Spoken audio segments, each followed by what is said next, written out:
Hey, book lovers! So, I recently picked up this tiny book, and I mean tiny, just 68 pages, thinking it would be a quick afternoon read. Boy, was I wrong. Not because it was hard to read, but because every single page had me going, oh my god, yes! And this is exactly what's happening in Ghana too. Really? Tell me about it. Today, I'm talking about a book that basically called out an entire continent's leadership in 1983. And, spoiler alert, we're still having the same problems in 2025. Fun times, right?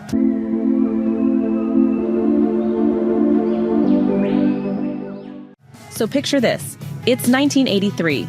Nigeria has been independent for over 2 decades.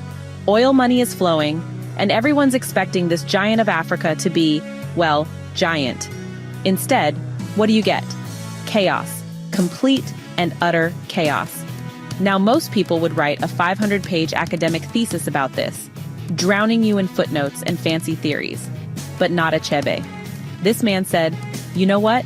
I'm just going to tell you exactly what's wrong. No sugarcoating, no beating around the bush. And he delivered it in a book so thin, you could use it as a bookmark. The best part? The title is literally just the trouble with, like Achebe couldn't even be bothered with a fancy subtitle. It's giving we need to talk energy, and honestly, I respect that directness. So what is the trouble? Well, Achebe gets straight to the point in a chapter called Where the Problem Lies. And let me tell you, he did not come to play. He said, and I quote, "The problem with Nigeria is simply and squarely a failure of leadership. There is nothing basically wrong with the Nigerian land or climate or water or air or anything else. The Nigerian problem is the unwillingness or inability of its leaders to rise to the responsibility, to the challenge of personal example, which are the hallmarks of true leadership." Boom, mic drop. In one paragraph, Achebe basically said, your land is fine, your people are fine, your weather is fine, your leaders, not so much. And honestly, this hit me so hard because I was thinking about Ghana, and I'm like, are we just copying each other's homework at this point? Now, Achebe doesn't just point fingers and run away. He breaks down the problems like a really frustrated teacher explaining why the class keeps failing. First up, tribalism. You know, that thing where instead of hiring the person who actually knows what they're doing, you hire your cousin's neighbor's brother because he's from your village. Achebe explains how this leads to inefficiency, and I'm thinking, where have I seen this before? Oh right, everywhere. Then there's this thing Achebe calls the cargo cult mentality, and this quote absolutely destroyed me. One of the commonest manifestations of underdevelopment is a tendency among the ruling elite to live in a world of make-believe and unrealistic expectations. This is the cargo cult mentality that anthropologists sometimes speak about.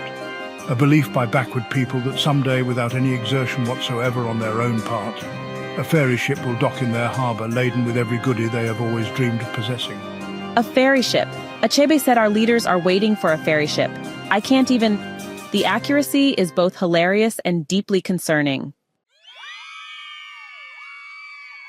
But wait, y'all, it gets better. There's this chapter called Leadership Nigerian-Style where Achebe basically reads 2 veteran politicians' biographies and goes, really? This is what you're proud of? Achebe found that both politicians were basically bragging about acquiring, and I quote, unimaginable and superfluous wealth. And Achebe was not having it. He called it an absence of intellectual rigor, a tendency to pious materialistic woolliness and self-centered pedestrianism. Woo, he did not hold back. Pious materialistic woolliness. I don't even know what that means exactly, but honestly, it sounds like an insult I want to use. The point is, these leaders were more focused on getting rich than actually leading. Can you imagine? Now here's where it gets really philosophical, y'all. Our author even questioned Nigeria's national motto, unity and faith. And I was like, wait, what's wrong with unity and faith? But then they explained, these aren't absolute concepts. Unity to do what? Faith in what? You could have unity to commit crimes, right? You could have faith in some pretty terrible things. The author argued they should have chosen absolute concepts like justice and honesty, things that can't easily be directed to undesirable ends. And I'm sitting here thinking, this person just deconstructed a national motto, and I am here for it. They even called out fake patriotism, saying it's used by privileged classes whose generally unearned positions of sudden power and wealth must seem unreal even to themselves. To lay the ghost of their insecurity, they talk patriotically. The drag, the absolute drag of it all. But you want to know what really got me? The traffic example. Our author talked about how road users break all the rules, and if you actually follow traffic laws, people think you're a fool or a stranger. Like, that's wild. And the worst part? The leaders are the most indisciplined of all.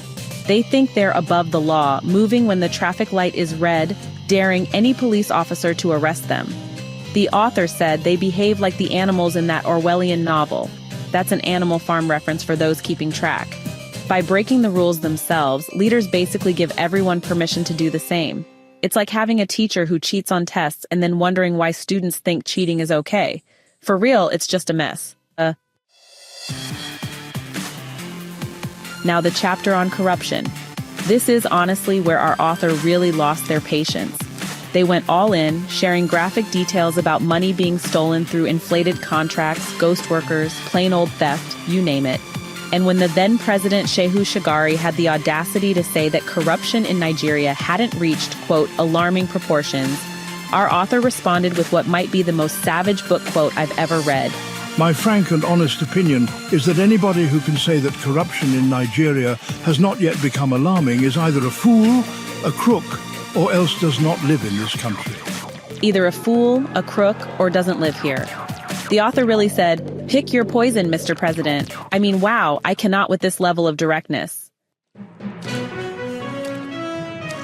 So who wrote this absolutely unfiltered, no-holds-barred takedown of an entire nation's leadership? Ladies and gentlemen, The Trouble with Nigeria by none other than Chinua Achebe. Yes, the same Chinua Achebe who gave us Things Fall Apart. The man who could write the most beautiful, nuanced stories about pre-colonial Africa decided to write the literary equivalent of a strongly worded letter to Nigeria's government. This book absolutely floored me.